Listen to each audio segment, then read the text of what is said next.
The National University was an idea put forward by a number of leading founders. Many of the names you'd sort of think of: George Washington, James Madison, Benjamin Franklin, Thomas Jefferson.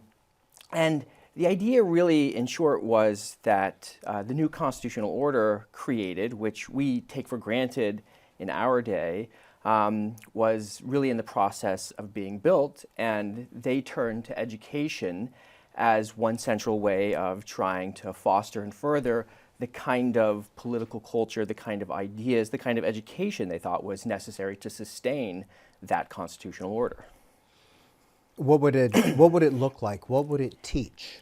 Well, what's really unique about the idea of a national university at the time is that, first we have to, in some sense, go back 2 centuries and think, what did our educational institutions look like in the day? And when we think about what are now national institutions of education, and by and large secular institutions of education, Harvard, Yale, Princeton, that's not what they looked like at the time. At the time, they were by and large parochial, sectarian institutions, and theology was often the organizing basis of the curriculum.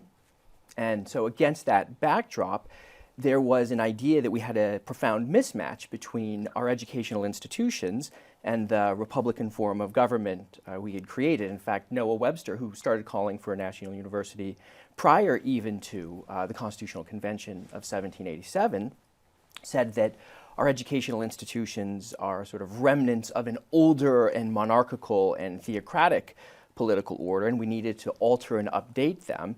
And the National University was sort of one idea that was floated as a way to alter education.